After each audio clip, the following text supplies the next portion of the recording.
예수님의 제자가 모두 12명이죠. 근데 그 12명의 제자들은 직업도 다양하고 또 아주 성격도 다양합니다. 예를 들면 베드로, 안드레, 야고보, 요한, 그들의 직업은 어부였습니다. 그리고 이 베드로 같은 사람의 성격은 어떠했느냐면요, 변화무쌍한 격정의 사람이었습니다. 겉으로는 굉장히 강한 것 같으면서도요, 속으로는 아주 약한 사람이 베드로입니다. 반면에 요한은 세심한 사람이었지만은 대단히 시끄러운 사람이었습니다. 그래서 예수님께서 요한에게 별명을 붙여주셨는데 우레의 아들, 이런 별명을 붙여줬습니다. 그만큼 시끄러웠다는 그런 이야기죠. 도마는 의심과 회의가 많은 사람이었고 빌립은 신중하면서도 결단력이 있는 그런 사람이었습니다.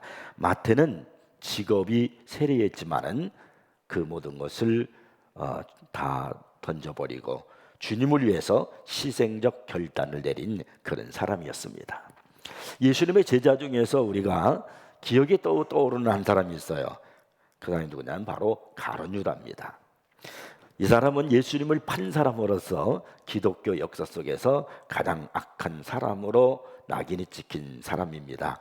이 가롯이라는 말은 이름이 아니에요. 지방의 이름이고요. 유다가 본명입니다. 근데 특이한 것은요, 다른 11제자는 다 똑같이 갈릴리 지방의 출신이었는데 이 가룟 유다만 아니었습니다. 그것이 예수님의 12제자 중에서 특이한 점으로 우리가 볼 수 있습니다. 그런데 오늘 우리가 성경을 통해서 우리의 눈길을 끄는 또 하나의 제자가 있습니다. 그 사람이 누구냐면 나다넬이라고 하는 제자인데 마태복음에 보면은 이 사람의 이름을 바돌로메 이렇게 또 기록하고 있습니다. 그러니까 나다넬, 나엘 그리고 바돌로메 이렇게 이제 부릅니다. 근데 본명은 원래 나다나엘이었는데 이 바돌로메라고 하는 말은 어떤 의미냐면 돌로메라고 하는 사람의 아들이었기 때문에 바돌로메 이렇게 불렀습니다. 이 바라고 하는 말이 아들이라는 뜻이거든요. 그래서 바돌로메 이 말은 돌로메의 아들이다 이렇게 얘기하는 것입니다. 이 나다넬은 어떤 성격의 사람이었을까? 순전한 마음을 가진 사람이었지만은요, 그는 회의론자였고 편견주의자였습니다. 우리는 그 사실을 본문 45절 46절에서 알 수 있습니다. 빌립이 나다넬을 찾아 이르되 모세가 율법에 기록하였고 여러 선지자가 기록한 그 일을 우리가 만났으니 요셉의 아들 나사렛 예수니라. 나다넬이 이르되 나사렛에서 무슨 선한 것이 날 수 있느냐? 빌립이 이르되 와서 보라 하니라. 빌립이 이제 나사렛 예수라고 그렇게 이제 말을 하니까 이 말을 들었던 이 나다넬이 뭐라고 답변하냐면 나사렛에서 무슨 선한 것이 날 수 있어? 이렇게 이제 답변을 했습니다. 회의적인 반응을 보이는 거죠. 편견적인 그런 태도를 보여주고 있는 것을 볼 수 있습니다. 사실 근데 이런 사람은 신앙생활하기가 어렵습니다.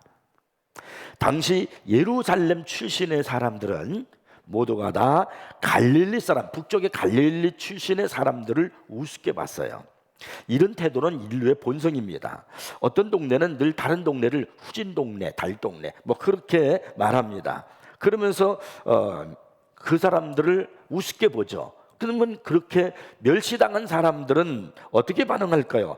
자신도 멸시한 또 다른 대상을 찾기 마련입니다. 이러한 일들은 끊임없이 반복이 되는 것입니다. 나다넬은 예루살렘 출신이 아니고 갈릴리 출신이었습니다. 예루살렘 출신의 사람들은 갈릴리 출신의 사람들을 우습게 봤거든요. 그런데 나다넬 자신이 갈릴리 출신이면서 그가 이 예수님은 나사렛 출신이다 그러니까 아마도 나사렛 같은 곳은 더 함부로 자기네들 볼 때는 여겨도 될 만한 그런 지방으로 생각했던 것 같습니다. 내가 살고 있는 이 갈릴리가 훨씬 난 곳이야. 나사렛은 후진 곳이야. 이렇게 생각을 했던 것 같아요. 나다넬은 나사렛 같은 곳에서 율법에 기록하고 선지자들이 기록한 그 사람이 있다는 것은 믿어지지 않는다는 거예요. 그런 사람이 거기서 나올 수 없어. 어떻게 그런 사람이 나오고 그리고 그 사람이 나사렛 출신이라고 그럴 리 없지. 여기서 우리는 이 나다네엘이 굉장히 회의론자였고 편견에 십사인 그런 사람이었음을 우리가 알 수 있습니다. 오늘날 우리 기독교를 나다네엘이 나사렛을 보는 것처럼 많은 사람들이 그렇게 평가를 합니다. 기독교는 사람들에게 나사렛에 불과합니다. 사람들은 자신이 생각하는 이 기독교를 평가하면서 비판하고 조롱을 하기도 합니다. 이 회의론자는 비판적이고 편견적입니다. 그런데 그런 회의론자인 이 나다네엘이 예수를 믿고 예수님의 제자가 되었다고 하는 사실은 놀라운 은혜가 아닐 수 없습니다. 오늘 우리가 살고 있는 이 시대를 과학만능의 시대라고 그렇게 말합니다. 비기독교인들 가운데 기독교는 비과학적이다 이렇게 비판하는 사람들이 많습니다. 저는 과학에 대한 지식이 많지 않기 때문에 탁월한 기독교 변증가인 찰스 콜슨이 그 과학주의와 또 자연주의가 기독교 자유주의자들이 기독교가 비과학적이다라고 말한 것은 틀렸다. 그런 말을 하면서 세 가지로 요약을 하면서 그가 설명을 한 것이 있었습니다. 그 이야기를 잠시 여러분에게 한번 들려드리겠습니다. 먼저 순환론이 있습니다. 이 순환론이라는 것은 우주는 그 시작이 없으며 저절로 존재하게 되었다라고 주장하는 겁니다. 그래서 불교에서 말하는 윤회적 시간관과 비슷한 면이 있습니다. 참 애매모호한 주장입니다. 그러나 우주에는 분명한 시작이 있습니다. 창세기 1장 1절에서 태초에 하나님이 천지를 창조하시니라 선언하시면서 이 우주가 창조되었음을 분명하게 말씀하고 있습니다. 그 다음에 두 번째는 무엇이 있느냐면 우연론이라는 것이 있어요. 이것이 바로 과학주의와 바로 자연주의자들이 지금 이야기하는 그 설을 얘기하는 겁니다. 여기에서 이제 찰스 콜슨이 이제 잘못됐다는 것을 이제 비판하는 거예요. 우연론은 지구는 아주 우연히 현재와 같은 적절한 크기로 조절되었고, 그리고 지구와 태양과의 거리도 우연히 이 정도가 되었고요. 또 지구에 우연히 생명이 탄생하게 되었고, 무차별적인 돌연변이와 자연 태도로 말미암아 우연히 지구와 같은 지구 생태계가 이루어졌다. 그렇게 말하는 것이 우연론입니다.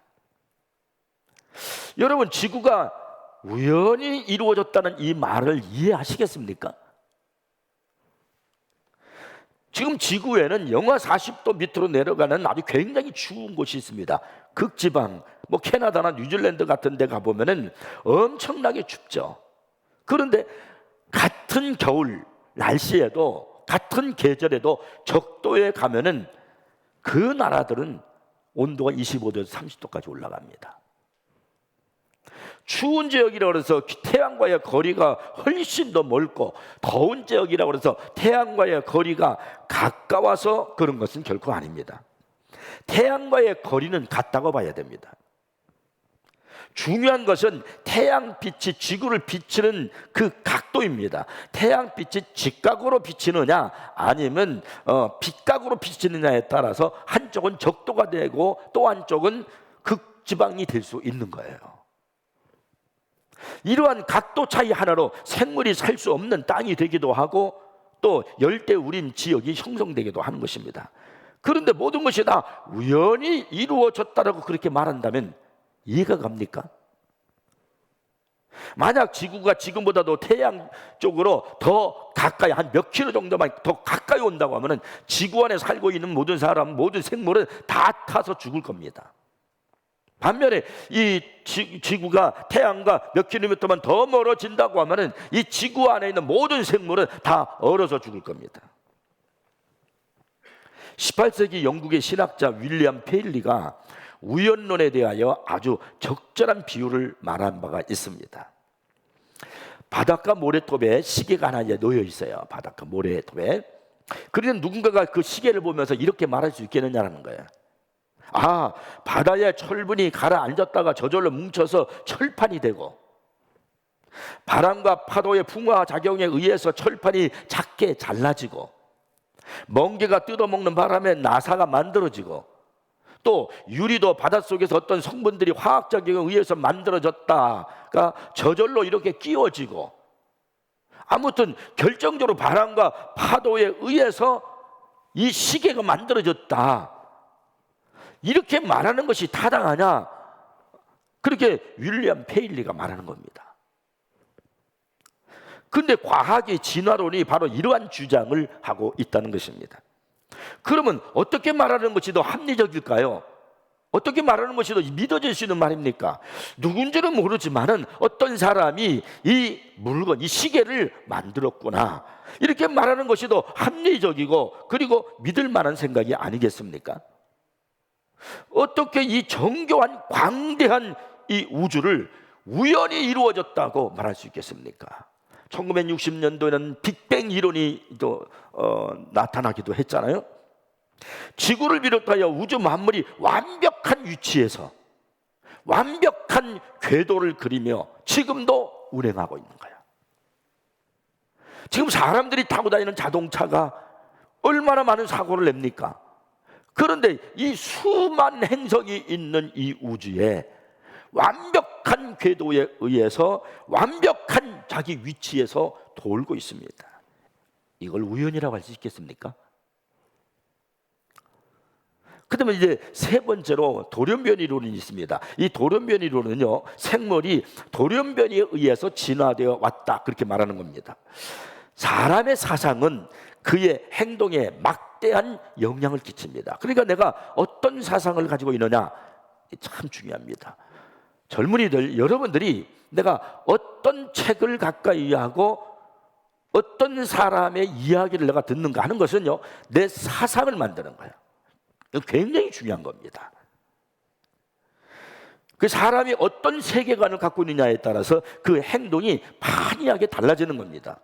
이런 진화론적인 사고방식을 가지고 있는 사람에게 인간의 존엄성이라는 가치가 있을 리가 없습니다. 우연히 돌연변이에 의해서 인간이 여기까지 진화해 왔다고 하면은 인간이 짐승과 다를 바가 뭐가 있겠느냐, 이 말이에요. 그래서 진화론의 사상적 뿌리를 두었을 때 히틀러 같은 극단적인 인종주의자가 나오는 것입니다. 기독교적 세계관은 인간이 자연선택이나 돌연변이에 의해서 진화됐다고 말하지 않습니다. 인간은 하나님의 형상으로 지음받았다라고 그렇게 말합니다. 우리는 하나님의 형상으로 지음받은 사람들입니다. 이런 기독교 세계관을 가지고 있을 때만이 바로 인간 가치의 존재를 중요하게 여기는 겁니다. 스웨덴 출신의 장애인 가수 레나 마리아라고 하는 여인이 있죠. 이 여인이 발로 쓴 내 인생의 악보라고 하는 그런 책을 썼습니다. 이 여인은 1968년생으로요 태어날 때보다 두 팔이 없고 다행히 다리는 둘이 있었는데 그마저도 한쪽 다리가 짧아요. 날 때보다 중증 장애인이었습니다. 어머니 입장에서 한번 생각해 보십시오. 10달 동안 임신을 했으니까 이 태중에 있는 아이를 키우기 위해서 먹는 거 가려서 먹고 생각도 가려서 생각하고 이 아이를 잘 키우기 위해서 정성을 다하여 태교해가지고 드디어 출산을 하게 되었어요. 원하는 이제 이 태 안에 있었던 아이가 이제 탄생하게 되었어요. 그 아이가 태어나는 순간 그 아이를 보았을 때 그 어머니의 심정을 여러분 어떻게 했습니까? 기절할 노릇이죠. 아이가 태어나는데 두 발이 없어요. 두 손이 없어요. 그리고 발은 있긴 있는데 한쪽 다리는 짧아요. 이 아이를 보고서 그 아이 앞에서 탄식하지 않을 그런 부모는 없을 겁니다. 이렇게 태어난 이 아이를 본 많은 사람들이 마리아의 부모에게 이 아이를 국가보호소에 맡기라고 권유를 합니다. 아무리 부모라고 해도 개인이 이런 아이를 키울 수 있다는 것은 어렵습니다. 두 팔이 없지, 다리는 있다고 해도 한쪽 다리는 짧지. 그러나 이 마리아의 아버지는 참 훌륭했던 그런 아버지였던 것 같습니다. 모든 사람들이 아이를 국가시설에 맡길 것을 제안할 때 그가 하는 말이 뭐라냐면 비록 두 팔이 없어도 이 아이에게 필요한 것은 가족입니다. 하면서 그 아이를 집으로 데려다가 키웠습니다. 부모의 헌신적인 사랑의 보답이라도 한 듯이 이 마리아는 두 팔이 없는 사람이라고는 상상하기 어려울 정도로 두 발로 하나씩 모든 것을 해나가기 시작했습니다. 두 발로 십자수를 놓고요, 두 발로 요리를 합니다. 두 발로 피아노를 치고요, 두 발로 운전을 하고요, 두 발로 지휘를 합니다. 그리고 뿐만 아니라 두 발로 수영도 합니다. 마리아는 3살 때부터 수영을 배우기 시작했는데 이 수영에 남다른 재능을 보여가지고요, 세계 장애인 선수권 대회에 참석을 해가지고 4개 금메달을 휩쓸었습니다. 1988년 우리나라에서 올림픽이 있었는데 그때도 장애인 올림픽에 참석해가지고 우수한 성적을 거두었습니다. 이 레나 마리아는 자신의 장애에 대해서 이렇게 말합니다. 나에게 장애는 장애가 아니라 하나님이 주신 특권이다. 놀라지 않습니까? 레나 마리아가 자신의 처지를 한탄하기보다는 오히려 하나님이 주신 특권이라고 생각했다라고 하는 것은 그가 인생을 멋지게 살아올 수 있는 원동력이 될 수 있었다는 겁니다. 인생을 바라보는 그녀의 가치관에 그 비밀이 있는 거예요. 그녀는 모든 인간은 하나님의 형상으로 지어졌다라는 사실을 믿었습니다. 두 팔이 없고 발이 기형이라고 해도 그녀 역시 하나님의 형상으로 지음받은 고귀한 인간이었습니다. 그래서 그리스도인의 가치관으로 보면 아무리 가난해도 아무리 큰 장애를 갖고 있는 사람이라 할지라도 그는 부족하고 모자란 인간이 아니라 동일한 하나님의 형상일 뿐입니다. 이러한 시각이 우리를 변화시키는 거예요. 이런 회의적인 그런데 태도를 가지고 있었던 나다나엘이 빌립이 뭐라냐면 와서 봐, 와 보라 이렇게 이제 말을 하니까 나다나엘이 빌립을 따라서 예수님께로 갔습니다. 회의적인 시각으로 예수님을 바라보았던 그가 불과 몇 분 만에 라삐어 당신은 하나님의 아들이시요 당신은 이스라엘의 임금이로소이다 이렇게 이제 고백을 하는 거예요. 그리고 그 자리에서 꼬꾸라지고 예수님의 제자가 되었습니다. 나다나엘이 어떻게 이렇게 달라질 수 있습니까? 편견주의자요, 비판주의자요, 회의론자가 어떻게 변화되어 예수님의 제자가 될 수 있었습니까? 그 첫 번째 비밀이 있어요. 그게 바로 뭐냐면 그를 인도하는 자의 삶이 변화되었기 때문에 그래요. 나다나엘에게 예수 그리스도를 전한 사람이 누구냐면 빌립이에요. 빌립이 나다나엘에게 와서 보라 이렇게 말하니까 나다나엘이 빌립을 이제 따라서 예수님께로 갔단 말이에요. 만일 이 빌립이 교만하고 간교하고 이기주의적인 사람이었다라고 하면은 이 회의적인 사람 나다나엘이 빌립을 따라서 예수님께로 갔겠습니까? 세상은 우리 그리스도인들이 변화된 삶을 보기를 원합니다. 여러분이 보따리에 한 묶음 책자를 가지고 만약에 대합실에서 의자에 앉아 있는데 어떤 사람이 내 옆에 와서 자리를 앉는 거예요. 알지 못하는 사람이요. 이런 경우에 그를 향해서 내가 예수 그리스도를 전했다고 생각을 해봅시다. 근데 그건 그렇게 큰 부담이 되지는 않아요. 이것조차도 모르는 사람이 말을 걸어서 한다는 것은 쉬운 일은 아니지만 그래도 이건 그렇게 큰 부담이 되지 않습니다. 왜? 모르는 사람에게 하는 거니까. 저 사람 날 모르잖아요. 나도 저 사람 모르고요. 그러나 여러분의 가까운 주변에 있는 사람들에게 예수 그리스도를 효과적으로 증거한다는 것은 어렵습니다. 여러분의 삶이 변화돼야 가능한 겁니다. 여러분 자주 바로 옆에 있는 사람과는 달리 여러분의 주변 사람들은 여러분을 너무나 잘 알아요. 여러분이 고백하고 있는 바로 그 예수님이 정말 여러분의 인격을 변화시키고 감동을 주고 있는가? 그 사람들은 알고 있습니다. 그는 여러분의 가정에서 가족들에게 사려 깊은 생각을 하고 가족들을 잘 섬기고 있는가? 그걸 다 압니다. 또는 책임을 회피하고 있는가? 그것도 압니다. 또한 여러분 자신의 이익만을 추구하려고 애쓰고 염려하고 있는지 아닌지도 알고 있고요. 간단히 말해서 여러분이 고백하는 믿음이 진정이냐, 정말 예수 믿는 것이 진심으로 하는 것이냐, 아니면 그냥 껍데기 신앙으로 신앙생활을 하고 있느냐, 여러분 주위에 있는 가까운 사람은 그걸 다 안단 말이에요. 빌립이 나다네엘을 예수님께로 인도할 수 있었던 것은 평소 빌립이 어떤 사람이었는가 하는 것을 우리가 알 수 있는 겁니다. 그는 겸손한 사람이었고 이웃에게 신뢰를 받는 사람이었고 칭찬받는 사람이었습니다.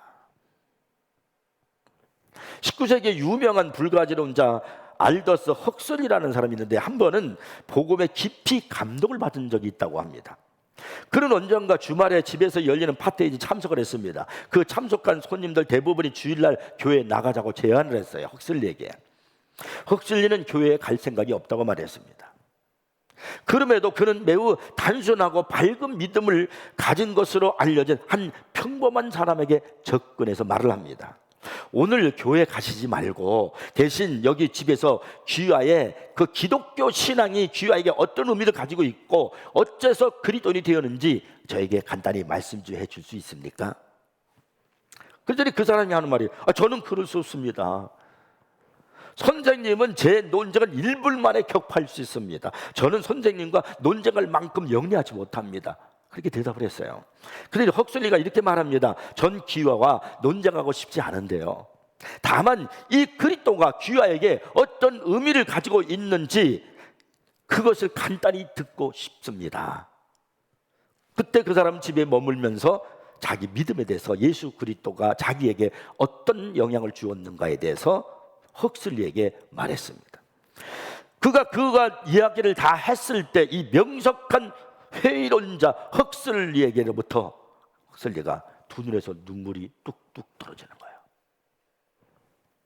그러면서 하는 말이 제가 그렇게 믿을 수만 있다면 제 오른손이라도 잘라 내주겠어요.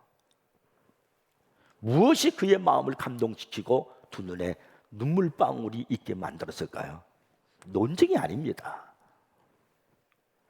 그를 감동시킨 것은 지금 평범하지만 예수를 믿는 그 사람, 자기에게 말해주는 그 사람, 변화된 그 사람, 신실한 그 사람, 순전한 믿음을 갖고 있는 그 사람의 그 마음을 보고 바로 이 헉슬리가 감동을 받은 거야. 세상을 감동시킬 수 있는 것은 여러분 교회 사이즈가 아닙니다. 결코 여러분 교회 안에서 행해지고 있는 프로그램이 아니에요. 저와 여러분, 사랑하는 우리 새인교회 성도 여러분의 변화에 있음을 믿으시기 바랍니다. 오늘날 우리는 왜 사람들에게 감동을 주지 못합니까? 변화된 삶을 보여주지 못하고 있기 때문에 그렇습니다. 신앙생활은 변화입니다. 여러분이 정말 그리스도를 주로 영접하고 하나님을 아버지로 믿는다면 변화될 수밖에 없어요. 성령님은 우리를 변화시키십니다. 사도 바울은 로마서 12장 2절에서 말하기를 너희는 이 세대를 본받지 말고 오직 마음을 새롭게 함으로 변화를 받아라고 그렇게 강조하고 있습니다. 에베소서 4장 23절 24절에서는 오직 너희의 심령이 새롭게 되어 하나님을 따라 의와 진리의 거룩함으로 지으심을 받은 새 사람을 입으라라고 그렇게 또 강조하고 있습니다. 성경은 계속해서 우리에게 말씀하기를 변화된 삶을 살라고 말하는 겁니다. 사랑하는 여러분, 변화된 여러분의 모습을 보이십시오. 성령이 내 안에 들어오면 주 예수 내 맘에 들어와 계신 후 변하여 새 사람 되고, 정말 내가 주님을 내 마음에 영접해서 주님을 따르는 제자가 됐다면 변화되게 되어 있다는 말이에요. 오늘 이 시대도 얼마나 많은 편견주의자, 회의론자가 많습니까?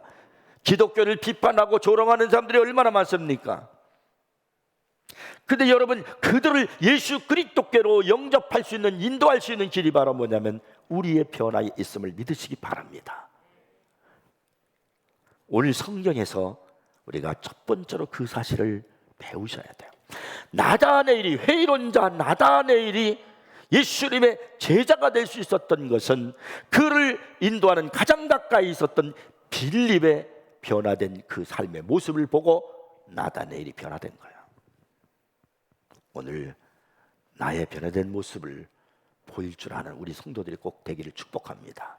그다음에 두 번째는요, 예수님과 함께 있는 시간을 가졌기 때문입니다. 요한복음 1장 35절 이하를 보면은 안드레와 베드로가 예수님과 함께 이제 있는 시간을 보냈다는 사실을 기록하고 있습니다. 이튿날 빌립 역시 예수님과 함께 했습니다. 이들이 예수님과 함께 할 때 무엇을 했을까요? 무슨 대화를 나눴을까요? 물론 성경은 기록하고 있지 않기 때문에 알 수 없지만 추측은 가능합니다. 아마도 예수님은 구약을 통해서 당신의 이야기를 했을 것입니다. 우리가 잘 아는 사건이 누가복음 24장에 나타나죠.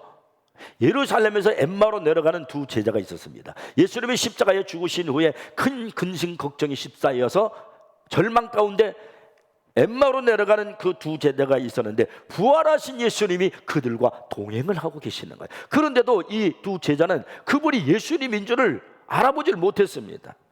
근데 예수님께서 그냥 동행만 하시는 것이 아니라 동행하면서 그들과 이야기를 했습니다. 대화를 나눴습니다. 무슨 이야기를 했을까요? 구약을 통해서 자기가 이러한 고난을 받고 영광에 들어갈 필요성에 대해서 이제 말씀하셨습니다. 그러고 난 다음에 그 두 제자가 누가복음 24장 32절에서 이렇게 말하는 거예요. 우리에게 말씀하시고 우리에게 성경을 풀어주실 때에 우리 속에서 마음이 뜨겁지 아니하더냐. 그러면서요, 절망 속에 있었던 낙담 가운데 빠졌던 그 두 제자가 힘과 용기를 얻어서 다시 예루살렘으로 올라갑니다. 잠시 예수님과 함께 동행하며 예수님과 함께 있었던 시간을 보냈던 그 두 제자의 변화의 모습을 우리는 성경을 통해서 보게 되는 거예요. 여러분, 예수님과 함께하면 문제는 해결됩니다. 그것이 뭐 편견이든 회의적이든 절망이든 예수님과 함께 할 때 문제는 해결되는 거예요. 예수님과 함께 한다는 것은 빛을 비춘다는 것을 의미하는 겁니다. 예수님은 빛이시기 때문에 어두워진 내 마음을 밝게 비춰주십니다. 뿐만 아니라 계속 그 빛을 낼 수 있도록 우리에게 기름을 공급해 주십니다. 예수님과 함께하는 시간은 내 안에 성령이 계속 불이 타오르도록 빛을 나타낼 수 있도록 기름을 공급해 주는 시간이에요. 이 시간도 우리 주님은 여러분의 마음속에 기름을 공급해 주십니다. 여러분은 예수님과 함께 시간을 보내십니까? 나다네를 보십시오. 잠시 예수님과 함께하며 예수님의 말씀을 들을 때 한순간에 어두워졌던 그의 인생, 회의론자, 편견주의자, 비판주의자, 그런 어두운 마음을 가지고 있었던 그가 변해서 빛나는 인생이 되는 겁니다. 나다넬이 예수님께로 오니까 예수님께서 그를 향해서 하는 말이 이렇게 말합니다. 보라, 이는 참으로 이스라엘 사람이라 그 속에 간사한 것이 없도다. 천하를 꿰뚫어보고 모든 사람의 일거수일투족을 보시는 전지하신 하나님께서, 주님께서 뭘 모르겠어요. 근데 이 나다넬이 회의론자였다는 것을 알고 있으면서도 주님은 그런 말씀을 하지 않았어요. 아마도 우리 주님은 좋게 평가합니다. 참 이스라엘 사람이다. 그 속에 간사한 것이 없도다. 다른 사람들이 그렇게 예수님이 하시는 말씀을 듣고서 아마 상당히 마음이 거슬렀을 것입니다. 항상 평상시 때 보면 이 나다넬은 비판하기 좋아하고 편견주의자였고 회의론자이니까 따지기 좋아하고 그런데 그런 사람을 좋아하는 사람 누가 있겠어요? 근데 예수님은 지금 이 나다넬을 향해서 참 이스라엘 사람이다. 그 속에 간삼이 없도다 하면서 그의 밑바닥까지 꿰뚫어 보시면서 온유한 마음으로 그를 대하시는 겁니다. 이 나다넬은 그분의 통찰에 놀면 놀라가지고 어떻게 나를 아십니까? 이렇게 물었어요. 그랬더니 예수님 말씀하시길 빌립이 너를 부르기 전에 내가 무화과 나무 아래에 있을 때에 보았노라 이렇게 말씀하십니다.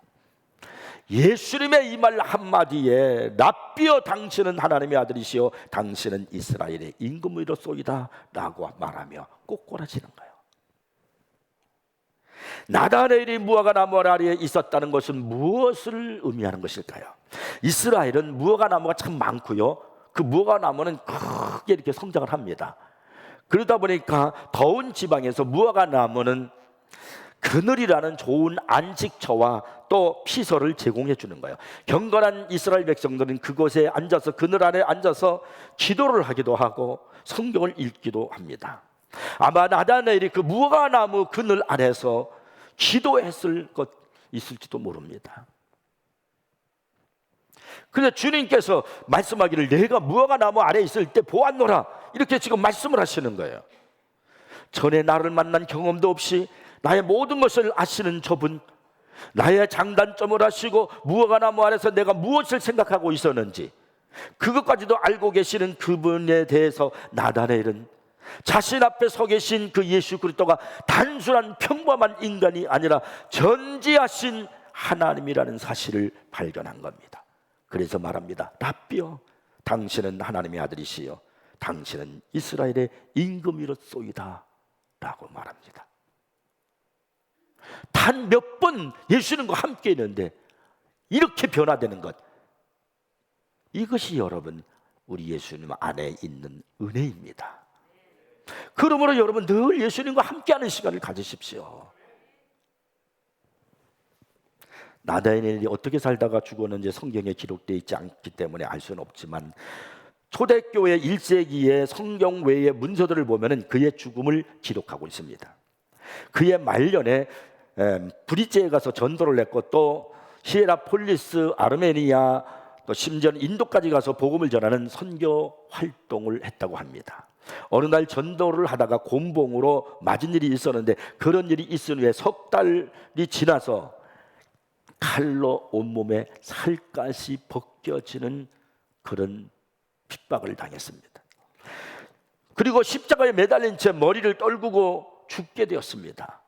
그의 시체는 자루에 넣어서 묶은 후에 바다에 던져졌다는 역사 문서는 전하고 있습니다. 편견에 사로잡히고 회의주의적이었던 나다나엘, 그는 예수 그리스도를 만나고 변화되고 복음을 위해서 자기 목숨을 버리는 예수 그리스도의 충성스러운 제자가 되었습니다. 여러분에게 묻겠습니다. 여러분은 어떤 사람입니까?